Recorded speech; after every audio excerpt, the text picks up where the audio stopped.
Good afternoon. This is day 2 of my self journey blog or TED Talk, I would say, um, titled Not Suffering Alone. So yesterday I did touch bases on some things that I did want to talk about, and I want to, go about it in a certain timeline.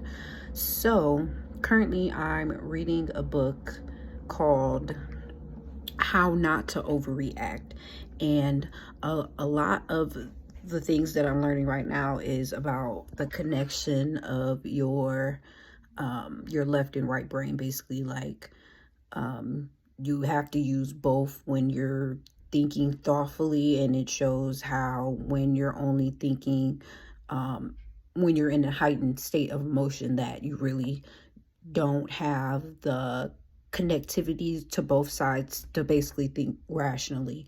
And they said a lot of it has to do with like your childhood and past experience, and how we go about things initially are based off of emotional response.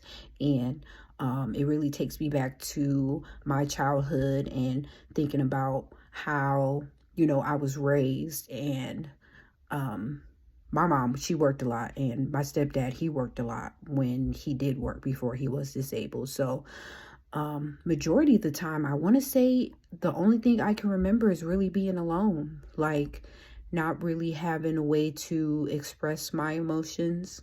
And with this book, it says you either implode or you explode, and it's like I do both, because it's like, in one sense, depending on the situation and the emotions involved, I'll just shut down, I'll implode, I'll hold on all my emotions.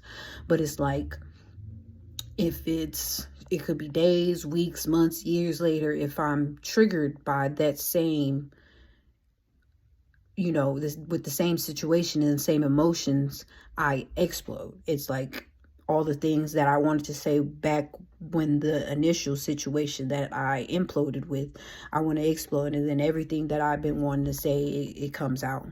And it's like,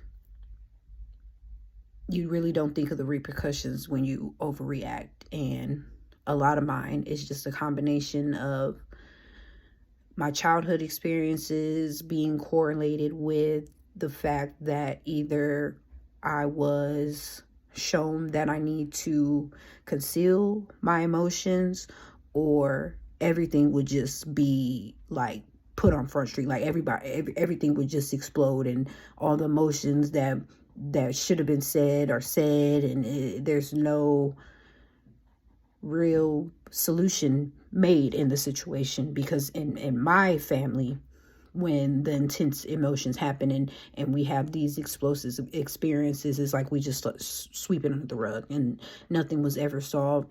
We never talked about anything or why we are the way we are. And that's one thing that I really want to change when it comes to my kids, is even if we have like times when we feel like we can't express our emotions, I don't want them to feel like the only way they're able to express their emotions is through exploding. And I see that a lot in my kids, that they do hold in a lot.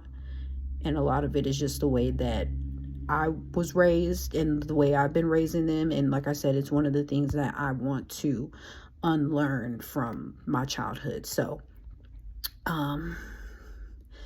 that's pretty much everything I want to go over today. Still reading through this book, so we'll continue on tomorrow with further going into my childhood in depths, and really get into like the root cause of the way I process my emotions and the way I process things in life. So thank you for listening to my TED Talk. I will see you tomorrow.